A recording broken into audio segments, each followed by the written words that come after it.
अस्सलामुअलैकुम वरहमतुल्लाहि वबरकातुह। अज़ीज़ान गिरामी, आज हम इस्तिखारे का सुन्नत तरीक़ा क्या है इस सिलसिले में बात करेंगे। तो आइए सबसे पहले हम जानते हैं कि इस्तिखारे का पस मंज़र क्या है, उम्मत को इस्तिखारा किस तरह से दिया गया। मेरे अज़ीज़ व बुज़ुर्ग और दोस्तों, अहले अरब मक्का वाले जब उनके यहाँ कोई अहम मामला पेश आता तो खाना काबा में जाते और खाना काबा के मुजाविर के पास कुछ तीर थे जिनमें लिखा हुआ था बाज़ में अमरनी रब्बी, मुझे मेरे रब ने यह हुक्म दिया। किसी में लिखा था नहानी रब्बी, मुझे मेरे रब ने रोका, मना किया। और कोई खाली होता था तो मुजाविर वो थैला उठा करके लाता, उसे हिलाता और फाल लेने वाले से कहता कि इसमें से कोई तीर निकाले। चुनांचे वो कोई तीर निकालता तो किसी पर लिखा अगर आ जाता अमरनी रब्बी तो वो ये काम कर लेते, और किसी पर लिखा आता नहानी रब्बी तो उससे रुक जाते, और अगर खाली तीर आता तो फिर दोबारा से निकाला जाता। कुरान करीम में सूरह माइदा आयत नंबर 3 में इसकी हुर्मत आई और इस तरीक़े से मना किया गया। और फिर मुसलमानों को ये तरीक़ा दिया गया जिसको हम इस्तिखारा कहते हैं।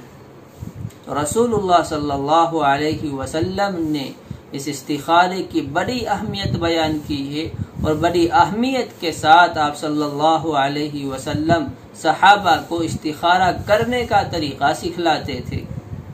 ऐसा नहीं कि जैसे आजकल हमने मामूल बना लिया कि अगर कोई मामला पेश आ भी गया तो मौलवी साहब से कह दिया, पीर साहब से कह दिया कि जी हमारा इस्तिखारा कर दो। भाई हुजूर से बड़ा पीर कौन हो सकता है, हुजूर से बड़े हजरत जी कौन हो सकते हैं। हुजूर तो सहाबा को खुद सिखा रहे हैं कि आप खुद करो, और हम इस मामले में भी अपने दूसरे लोगों को कह देते हैं, और दूसरे लोग भी पता नहीं कैसे होते, वो कैसे कर देते हैं। इस्तिखारे का तो मतलब ही है खुद अल्लाह से खैर का तलब करना। तो रसूलुल्लाह सल्लल्लाहु अलैहि वसल्लम ने हमें ये इस्तिखारे का तरीक़ा बतलाया और बड़ी अहमियत के साथ उसको सिखलाया। चुनांचे हज़रत जाबिर रज़ी अल्लाह ताला अन्हु की हदीस है, उसमें वो इरशाद फरमाते हैं काना युअल्लिमुना अल इस्तिखारत फिल उमूरि कुल्लिहा कमा युअल्लिमुना सूरतम मिनल कुरआनी, कि हुजूर हमें इस्तिखारात हमारे तमाम उमूर में इस तरह सिखाते थे जैसे कोई कुरान की सूरत सिखला रहे हो। कितनी बड़ी अहमियत है और कितनी अहम चीज़ है इस्तिखारा कि कुरान की तरह सिखलाया जा रहा है। तो आइए जानते हैं कि इस्तिखारा है क्या, उसका सुन्नत तरीक़ा क्या है। रसूलुल्लाह सल्लल्लाहु अलैहि वसल्लम ने इरशाद फरमाया इज़ा हम्मा अहदुकुम बिल अम्र फलियरका रकअतैनि मिन गैरिल फरीज़ा, कि तुम में से किसी को जब भी कोई मामला पेश आए तो 2 रकात नफल, फ़र्ज के अलावा नफल 2 रकात पढ़े।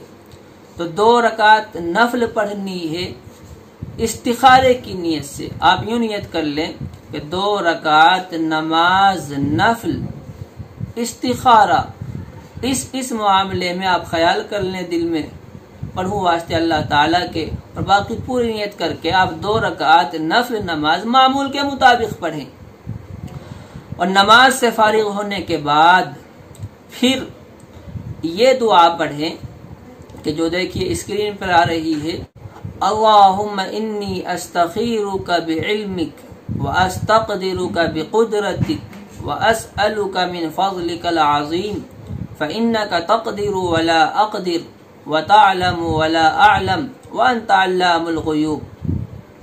अल्लाहुम्मा इन कुन्ता तअलमु अन्न हाज़ल अम्र खैरुल ली फ़ी दीनी व मआशी व आक़िबति अमरी व आजिलिही व आजिलिही फ़क़दिरहु ली व यस्सिरहु ली सुम्मा बारिक ली फ़ी, व इन कुन्ता तअलम अन्न हाज़ल अम्र शर्रुल ली फ़ी दीनी व मआशी व आक़िबति अमरी व आजिलिही व आजिलिही फ़स्रिफ़हु अन्नी वस्रिफ़नी अन वक़दिर लियल खैर हैसु कान सुम्मा अर्ज़िनी बिही। ये दुआ पढ़ें। आपको याद है बहुत अच्छी बात है, और याद नहीं है तो भी याद करने की कोशिश करें। और फिलहाल अगर याद नहीं है और आप इस्तिखारा कर रहे हैं तो आप देख कर भी पढ़ सकते हैं।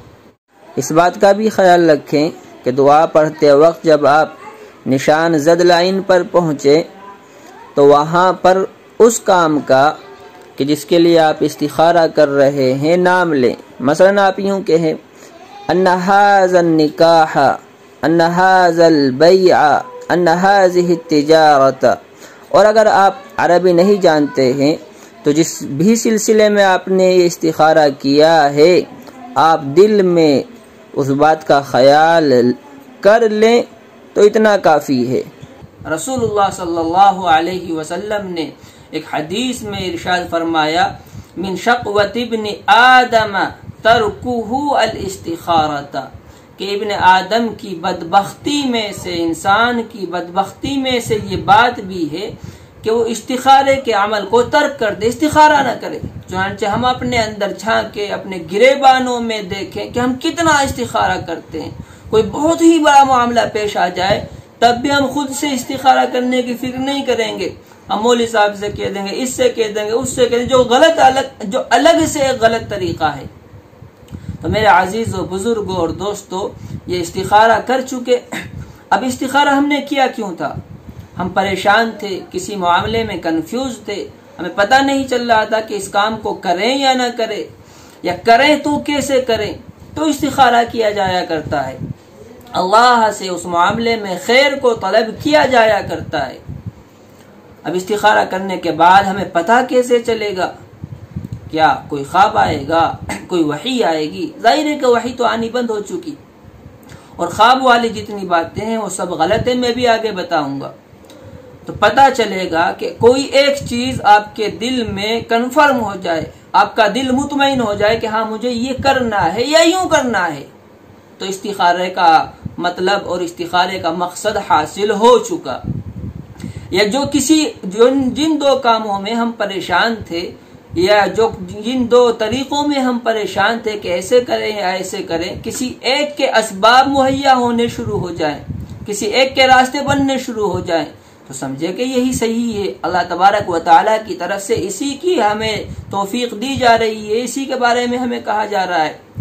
और एक मिनट के लिए अगर मान लो कि हमने इस्तिखारा किया और इस्तिखारे के बाद फिर हमने कोई अमल किया और फिर भी उसमें नुकसान हो गया, तो इंसान चूंकि बड़ा जल्दबाज है, अल्लाह ताला ही को बुरा भला कहना शुरू कर देता है कि हमने तो इस्तिखारा किया था फिर भी यूं हो गया। तो मेरे अजीज़ों, बुजुर्गों और दोस्तों, इस्तिखारे के बाद जो भी अमल हो रहा है, अच्छा या बुरा, जिसको हम बज़ाहिर अभी बुरा समझ रहे हैं, उसी में हमारे लिए खैर है। रसूलुल्लाह सल्लल्लाहु अलैहि वसल्लम ने एक हदीस में इरशाद फरमाया है, मा खाबा मन इस्तखारा वमा नदीमा मन इस्तशारा, कि जिसने इस्तिखारा किया वो कभी नाकाम नहीं हुआ। तो अगर हमें दिख रहा है कि हमारा नुकसान हो रहा है और हमने इस्तिखारा किया था, तो वो नुकसान नहीं, माल के एतिबार से, अंजाम के एतिबार से उसी में आपकी भलाई है। वो आपको अब पता चल जाए या कल पता चल जाए या परसों पता चल जाए कि नहीं, मेरे लिए भलाई इसी में थी। आप उसको यूं समझ सकते हैं कि एक बच्चा है, किसी चीज के लिए मचल रहा है, परेशान हो रहा है, और माँ बाप उसको वो चीज न दे करके उसको कड़वी कसेली दवाई पिला रहे हैं, दवाई खिला रहे हैं। तो बच्चा समझे कि माँ बाप में ये कैसे माँ बाप हैं, मेरा बुरा चाह रहे हैं, जो चीज मैं मांग रहा हूं तो नहीं दे रहे, बल्कि मुझे ऊपर से और ये कड़वी कसेली दवाई खिला रहे हैं। तो मेरे अजीज और बुजुर्गों और दोस्तों, कल को जब इस बच्चे को पता चलेगा कि मेरे माँ बाप ने जो मुझे वो कड़वी दवाई खिलाई थी वो मेरे भले के लिए खिलाई थी, वो जो चीज मुझे नहीं दी थी वो मेरे भले के लिए, मेरी दुनिया और आखिरत के लिए मुझे नहीं दी थी, वैसा ही मामला यहाँ पर है कि इस्तिखारे के बाद भी अगर कोई चीज हमें परेशानी की दिख रही है तो परेशान होने की जरूरत नहीं, अंजाम कार के एतिबार से वही हमारे लिए बेहतर है। तो ये तरीका था इस्तिखारे का, सुन्नत। इसमें वो सारे इस्तिखारे कि जो आजकल यूट्यूब पे मिलते हैं, तस्बीह का इस्तिखारा है और पानी का इस्तिखारा, वो सब गलत तरीके। हमारे लिए भलाई का और बेहतरीन रास्ता, कामयाबी का 100% वो रसूलुल्लाह सल्लल्लाहु अलैहि वसल्लम की तालीमात में है, गैरों के तरीक़ों में नहीं। इसलिए उन तरीक़ों से बचें और ये जो सुन्नत तरीक़ा है इसको अपनाएं। फिर इस तरीक़े में बहुत सारी शैतान ने पेवंदकारियाँ कर दी हैं कि मसलन हम इस्तिखारा करेंगे तो रात ही में, दिन में नहीं कर, नहीं, ऐसा कोई चीज़ नहीं है। हम दिन में, रात में, जब भी हमें आसानी हो हम इस्तिखारा कर सकते हैं। दूसरी पेवंदकारी ये की कि इस्तिखारा करने के बाद हमें सोना है, अगर सोएंगे नहीं तो गोया कि इस्तिखारा नहीं किया। और तीसरी पेवंदकारी ये की कि सोना भी दाहिनी करवट है। और चौथी पेवंदकारी ये की कि किबला रुख लेटना है। और पांचवी पेवंदकारी ये की कि अब हमें किसी ख्वाब का इंतजार करना है।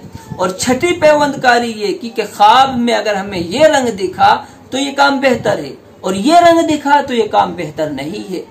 और सातवीं पेवंदकारी ये की कि अब ख्वाब में कोई बुजुर्ग आएंगे और बुजुर्ग आकर के हमें बताएंगे कि ये काम करना बेहतर है या गलत है। मेरे अजीजों, बुजुर्गों और दोस्तों, इस बात की क्या गारंटी है कि वो जो बुजुर्ग साहब आ रहे हैं शैतान नहीं है जो भेष बदल करके आया है। इसलिए इन सारी चीजों से बचें। बस सीधा तरीका के 2 रकात नफल इस्तिखारे की नियत से पढ़ें और फिर ये दुआ करें, इस्तिखारा हो गया। उसके बाद कितने दिन करें, एक मसला ये भी होता है।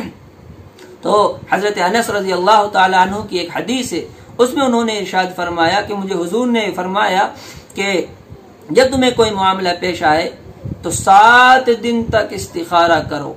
उलमा ने लिखा है कि बेहतर तरीका ये है कि 3 से 7 दिन तक इस्तिखारा किया जाए। जब किसी एक मामले में दिल मुतमईन हो जाए कि मुझे ये करना है, या किसी एक के रास्ते फराहम होने लगे, असबाब खुलने लगे, असबाब फराहम होने लगे, तो समझे कि अल्लाह तबारक व तआला की तरफ से मुझे ये चीज़ अता की जा रही, इस चीज़ की तरफ मेरी रहनुमाई की जा रही है। और तब जाकर के आप अपने सिलसिले को बंद करें। दुआ फरमाए कि अल्लाह तबारक व तआला मुझे भी अमल की तौफीक अता फरमाए और बाकी तमाम को भी अल्लाह तबारक व तआला अमल की तौफीक अता फरमाए। व आखिरु दावाना अनिल हम्दुलिल्लाहि रब्बिल आलमीन।